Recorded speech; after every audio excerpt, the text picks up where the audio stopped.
নমস্কার, বরাবরের মতো আজকেও অনলাইন ক্লাসে আছি আমি মিতালি ঘোষ। অভিনন্দন তোমাদের। আজকে আছে আমি মেকানিক্যাল ষষ্ঠ পর্বের একটি সাবজেক্ট, খুবই important, mechanical measurement and metrology. বিষয়টা থিওরিটিক্যাল, ম্যাথ খুব কম আছে, তারপরেও কিন্তু থিওরিগুলো অনেক ইম্পর্টেন্ট এবং বেশ একটু জটিল। তো তোমরা আশা করি ভালোভাবে পড়াশোনা করবে। তো আজকে আমরা যেটা পড়ব সেটা হচ্ছে অধ্বংসাত্মক যে পরীক্ষা, সেটা একটা চ্যাপ্টার আছে। সেই চ্যাপ্টারটা যেটা হচ্ছে নন ডিস্ট্রাকটিভ টেস্ট বা অধ্বংসাত্মক যে পরীক্ষা, সেটা অধ্বংসাত্মক মানে কি, যে কোনো কিছু ধ্বংস না করে, মানে নষ্ট না করে যে টেস্টগুলো আমরা করে থাকি সেগুলো বুঝিয়েছে।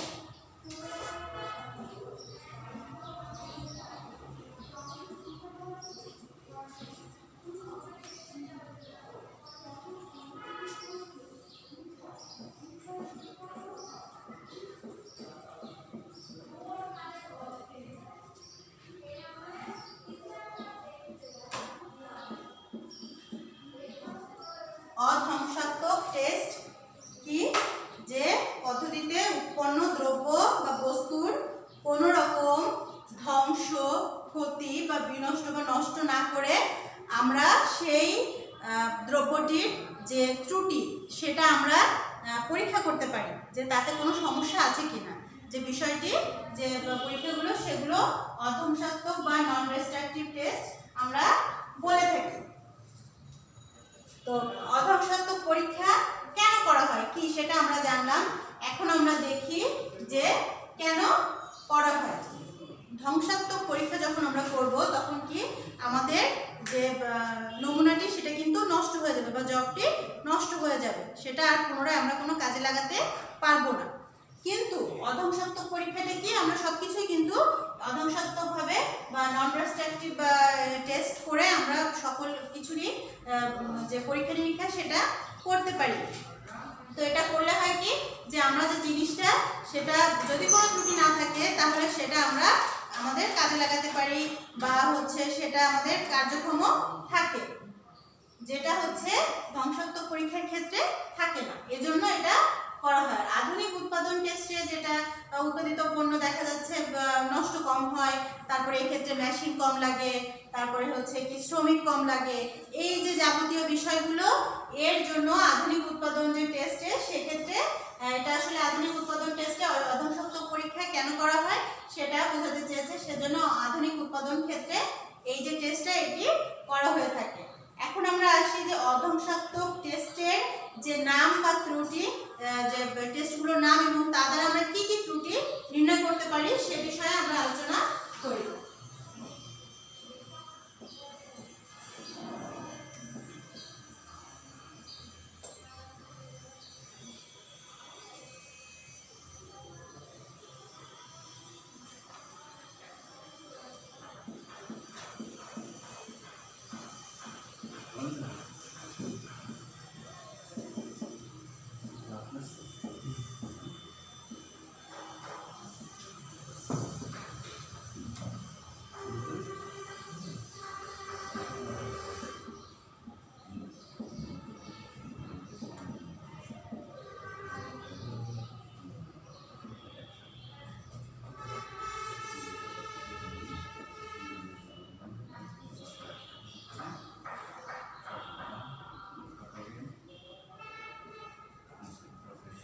আমরা খেয়াল করি যে আমাদের যে টেস্টের নাম সেটা হচ্ছে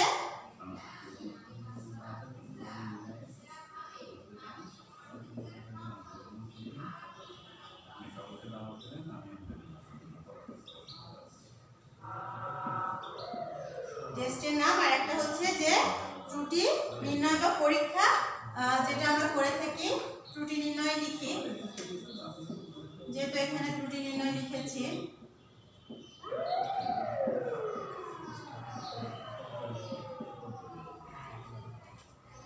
আমাদের কি আছে, ম্যাগনেটিক যে পার্টিকেল,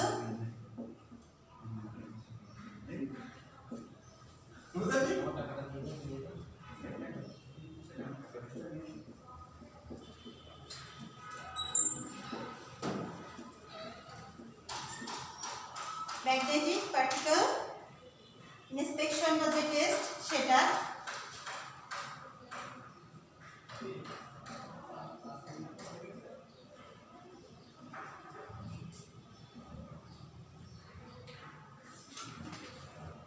ইন্সপেকশন।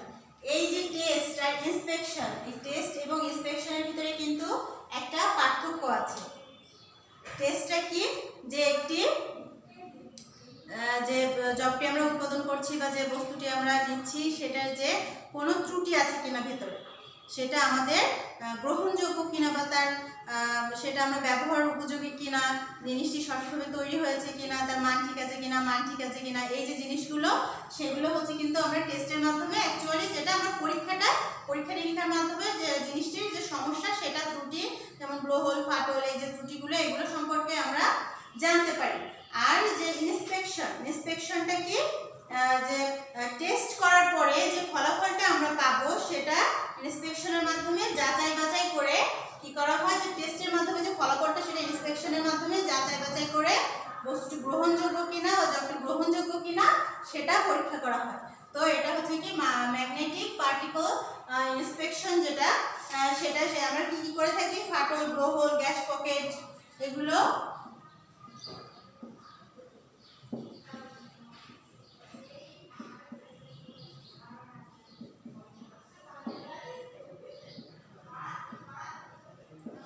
এই যে জিনিসগুলো এগুলোর সাথে কিন্তু তোমরা অবশ্যই পরিচিত আছো, এর আগে তোমরা ওয়েল্ডিং করেছো, সেক্ষেত্রেও কিন্তু দেখেছো যে ফাটল, যে ব্লোহোল, তারপর গ্যাস পকেট কি গ্যাসের কারণে যে ছিদ্রগুলো থাকে সেগুলো, সেই জিনিসগুলো।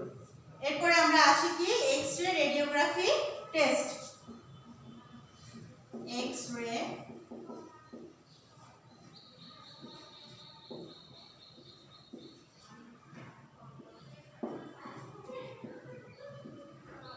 এটা কি বস্তুর অভ্যন্তরে ত্রুটি নির্ণয় করা হয়।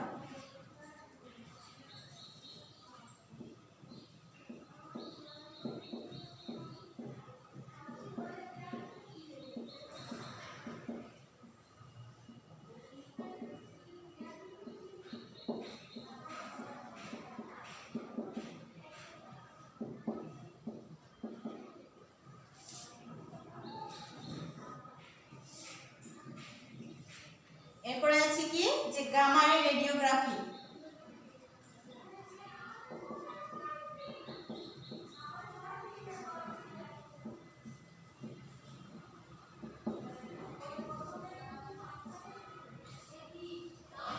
গামা রে রেডিওগ্রাফি টেস্ট, এটাও কি বস্তুর অভ্যন্তরে অপেক্ষাকৃত গভীরে।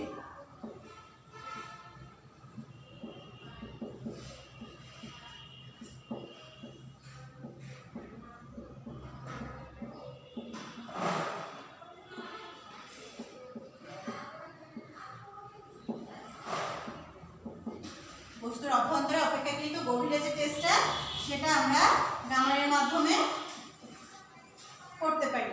এরপরে কি আল্ট্রাসোনিক টেস্ট।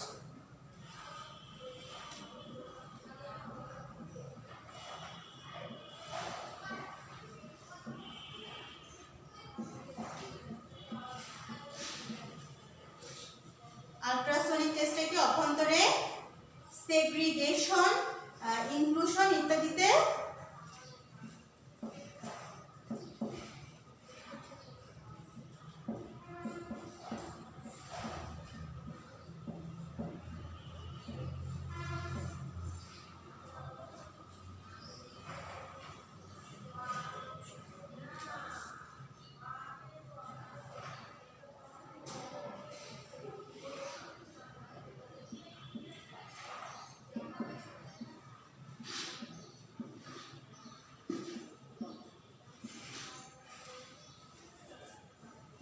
ইত্যাদি ক্ষেত্রে ব্যবহার করা হয়।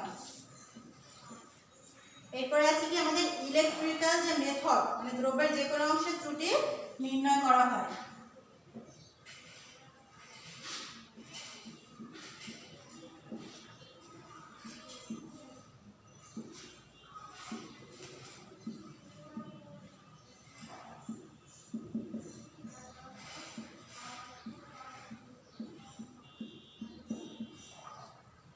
বস্তুর বিভিন্ন অংশে ত্রুটি নির্ণয়ের ক্ষেত্রে ব্যবহার করা হয়। এরপরে কি হলোগ্রাফিক মেথড, কি অতি সূক্ষ্ম রেখা ত্রুটি নির্ণয় করা হয়।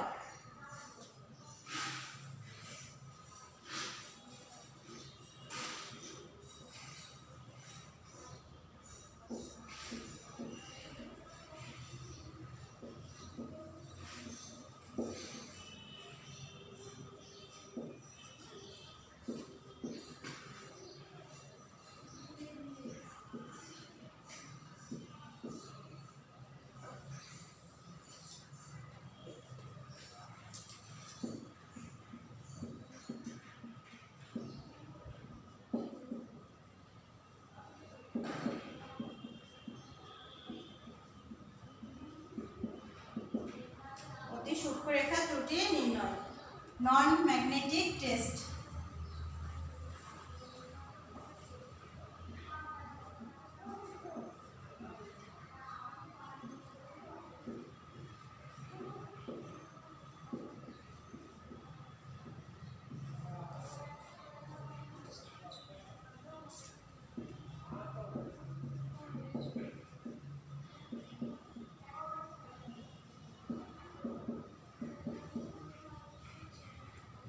আঁচড় এবং যে গভীরে যে ক্র্যাক পড়ে বা যে একটা দাগ আসে সেসব নির্ণয়ে, সেসব ত্রুটিগুলো নির্ণয়ে আমাদের নন ম্যাগনেটিক যে টেস্ট সেটা করা হয়। তারপরে কি হার্ডনেস টেস্ট, আর একটা হচ্ছে ড্যাম্পিং টেস্ট।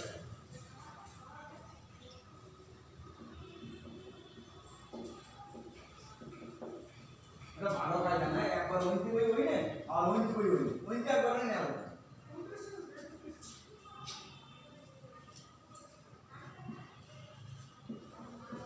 কাটা দেবেন না আপনারা?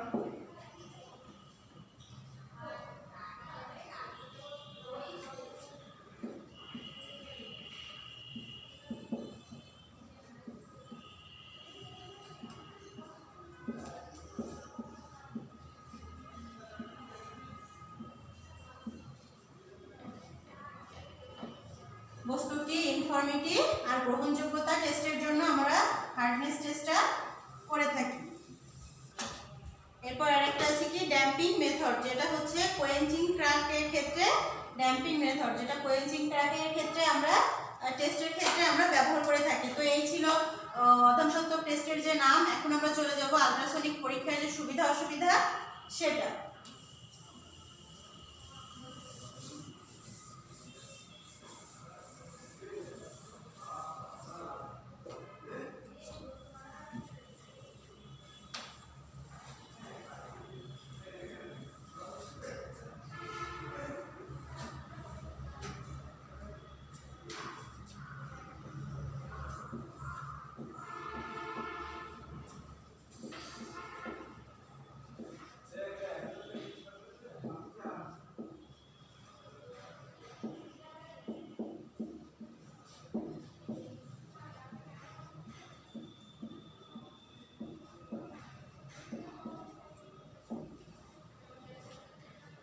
আল্ট্রাসনিক পরীক্ষার যে সুবিধা অসুবিধা এখন আমরা দেখব সেটা। তো আমরা একটু দেখি যে আল্ট্রাসনিক পরীক্ষাটা কি।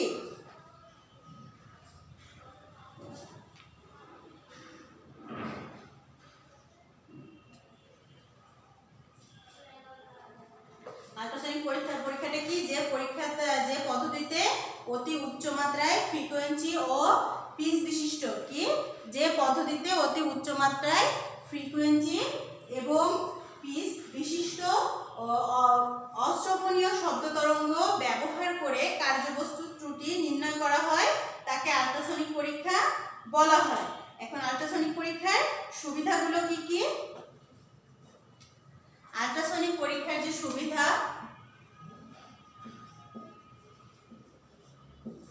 এই যে আল্ট্রাসনিক পরীক্ষার সুবিধা আমি লিখছি না, ঠিক আছে, আমি মুখে বলছি, আমরা একটু খেয়াল করি সেটা। যে কি বলেছে, অধ্বংসাত্মক যে পরীক্ষা বা নন ডিস্ট্রাকটিভ যে টেস্ট, সেই টেস্টের ভিতরে আল্ট্রাসনিক টেস্টটা হচ্ছে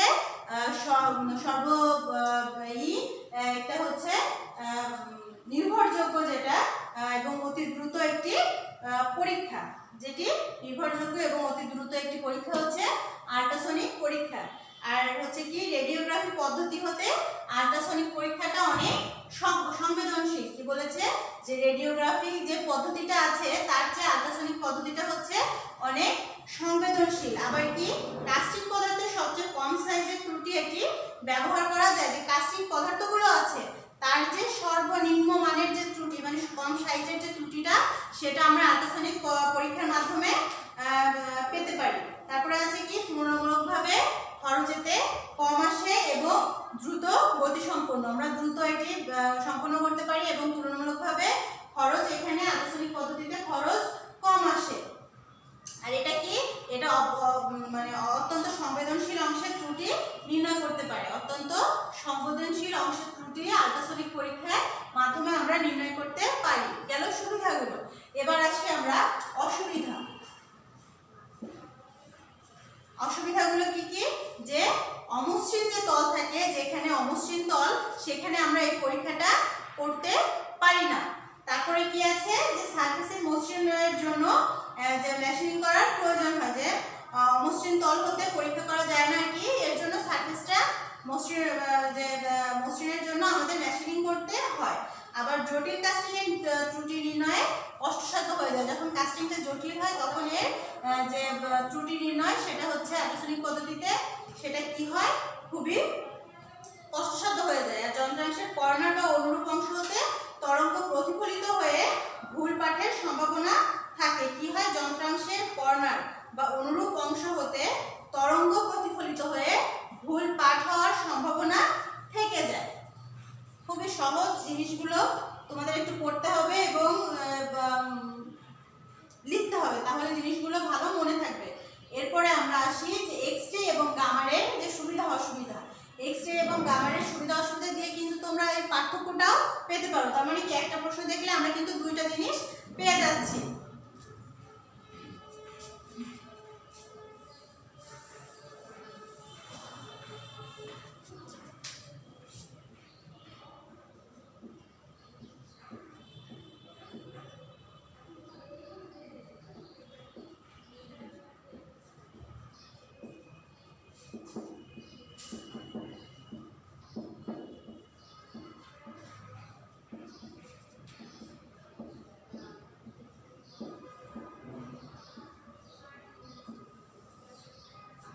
এক্স-রে এবং গামারের সুবিধা অসুবিধা। এক্স-রে এবং গামারের পদ্ধতি সম্পর্কে আমরা কিন্তু জানি যে কি,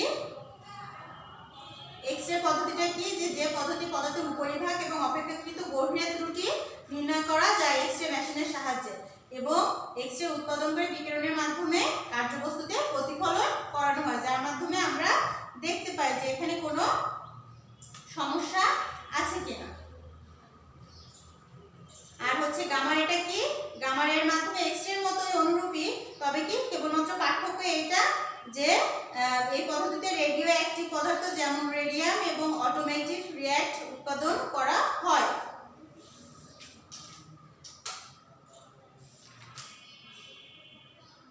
এবার আমরা চলে যাই এক্স-রে এবং গামারে এক্স-রে পদ্ধতির যে সুবিধা।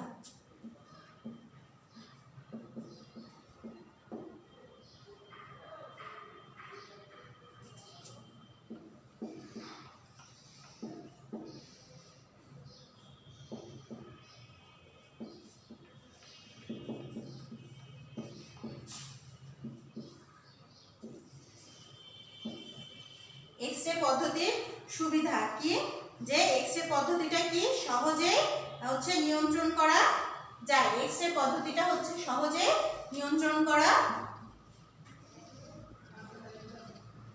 এক্স-রে পদ্ধতিটা কি সহজে নিয়ন্ত্রণ করা যায়। আর হচ্ছে আরো কিছু আছে, সেগুলো হচ্ছে কি অপেক্ষাকৃত যে গভীরে যে ত্রুটিগুলো, সেগুলো আমরা এক্স-রে পদ্ধতির মাধ্যমে আমরা কিন্তু দেখেছি যে গভীরে যে ত্রুটি সেগুলো আমরা নির্ণয় করতে পারি। আবার বস্তুর উপরিতলে যে ত্রুটি থাকে সেটাও কিন্তু আমরা হচ্ছে এক্স-রে পদ্ধতির মাধ্যমে নির্ণয় করতে পারি। আর এক্স-রে পদ্ধতির কার্যবস্তুর যে ত্রুটির ছবি পাওয়া যায়, যে ত্রুটিটা সেটার ছবি পাওয়া যায়, ফলে কি হয়, ত্রুটি নির্ণয়ে কোনো প্রকার দ্বিধা বা বিতর্কের অবকাশ থাকে না। সরাসরি যে ত্রুটিটা সেটার ছবিটা আমরা পেয়ে থাকি। আরেকটা কি, এই পদ্ধতি এক্সপোজারে সময় কম লাগে। এক্স-রে পদ্ধতিটা টেস্ট করতে যে সময়টা সেটা কম লাগে। এখন আসি আমরা এক্স-রে পদ্ধতির যে অসুবিধা।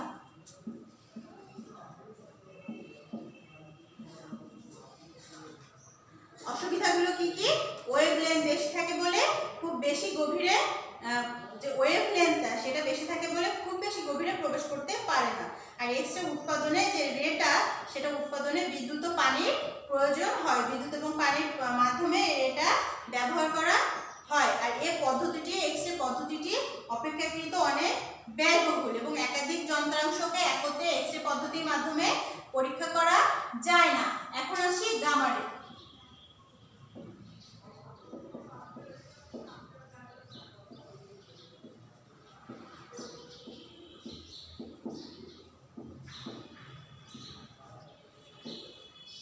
গামারে পদ্ধতির যে সুবিধাগুলো কি কি?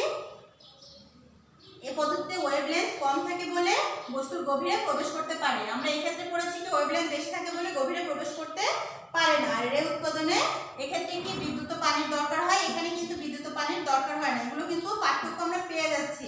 তারপরে কি একাধিক যন্ত্রাংশ একই সংখ্যায় পরীক্ষা করতে পারে গামারে পদ্ধতিতে। আর এক্স রে পদ্ধতিতে একই অনেক সংখ্যক বস্তুর পরীক্ষা করতে পারে না। আর এটা কি রশ্মিকে বিভিন্ন দিকে ইচ্ছামতো ঘোরানো যায়, ফলে বৃত্তাকারে অবস্থিত বিভিন্ন যন্ত্রাংশকে একই সাথে পরীক্ষা করা যায়। বিভিন্ন চারিদিকে গামার এটা কি চারিদিকে আমি ঘুরিয়ে একটি বৃত্তাকার যে বস্তু সেটা ত্রুটি আমরা নির্ণয় করতে পারি।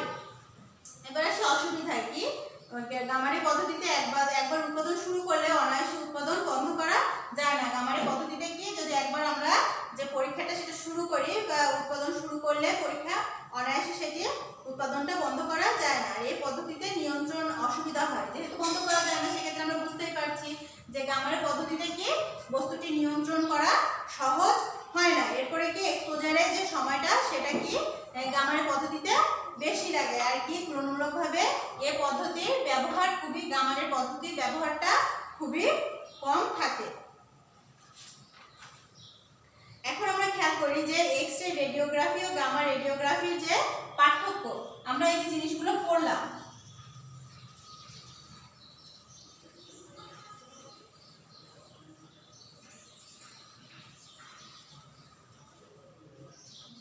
এক্স রে রেডিওগ্রাফি আর গামা রেডিওগ্রাফি এটা আমি হালকা একটু তোমাদের আলোচনা করি যে পার্থক্য সেটা কি। এক্স রে যে রেডিওগ্রাফি সেটাকে আমরা ইচ্ছামতো ঘোরাতে পারি, আর গামা ইচ্ছামতো ঘোরাতে পারি না, যেটা কিন্তু আমরা আগে পড়ে আসছি। আর হচ্ছে গামা রেটা কি আমরা ইচ্ছামতো ঘোরাতে পারি। আর হচ্ছে এক্স রে রেডিওগ্রাফিটা কি সহজে নিয়ন্ত্রণযোগ্য, গামা রেটা সহজে নিয়ন্ত্রণযোগ্য না। এটাও কিন্তু আমরা সুবিধা অসুবিধায় দেখে আসছি। তারপরে কি বিদ্যুৎ প্রবাহ বন্ধ করলে এক্স রেটা বন্ধ হয়ে যায়, আবার গামা রের ক্ষেত্রে সহজে বন্ধ করা যায় না। আর এক্স রে রেডিওগ্রাফিতে কি হচ্ছে এক্সপোজারের সময় কম লাগে, গামা রেতে বেশি লাগে। আমি কিন্তু বারবার বলছি সুবিধা অসুবিধা আর পার্থক্যের ভিতরে কিন্তু অনেক মিল আছে। আর এবং এই প্রশ্ন দুইটা কিন্তু অনেক ইম্পর্টেন্ট। আলাদা আলাদাভাবে যে কোনো একটা আসতে পারে, যে সুবিধা অসুবিধাটা লিখো অথবা যে পার্থক্যটা সেটা লিখো। তো দুইটা দুইভাবে একটু সুন্দর করে পড়বে যে এক্স রেটা কি অপেক্ষাকৃত একটু ব্যয়বহুল আর গামা রেটা ব্যয়বহুল কম। আর হচ্ছে এক্স রে কি একই সাথে অনেক অংশ পরীক্ষা করা যায় না, গামা রেটা একই সাথে অনেক অংশ পরীক্ষা করা যায়। এক্স রেটা কি সহজে আমরা বেশি ক্ষেত্রে ব্যবহৃত হয়, গামা রেটা একটু কম ক্ষেত্রে ব্যবহৃত হয়। তো প্রিয় শিক্ষার্থীরা, আজকে এই বিষয়গুলোই ছিল তোমাদের ক্লাসে, আজকে পাঠের বিষয় এগুলোই ছিল। তো আশা করি তোমরা জিনিসগুলো একটু বুঝেছো, আরো ভালো বুঝতে পারবা যদি তোমরা জিনিসটা একটু প্র্যাকটিস করো। যদি আশা করি তোমরা ক্লাসে হচ্ছে ক্লাসগুলো দেখছো, আর হচ্ছে ক্লাসে যে টপিকসগুলো হচ্ছে সেগুলো তোমরা বাসায় প্র্যাকটিস করতেছো। এবং যদি কোনো সমস্যা থাকে অনেকে নক করছো, আরও আমি চাই যে তোমাদের সমস্যাগুলো আমাকে বলো, আমি সেভাবে তোমাদেরকে ক্লাসে বুঝিয়ে দিব। তোমরা যদি আমাকে না বলো আমি কিন্তু বুঝবো না যে তোমাদের সমস্যাটা কোথায় হচ্ছে। তো প্রিয় শিক্ষার্থীরা, তোমরা ভালো থাকো, সুস্থ থাকো এই কামনা করি আজকের মতো এখানেই ক্লাস শেষ করছি। ধন্যবাদ।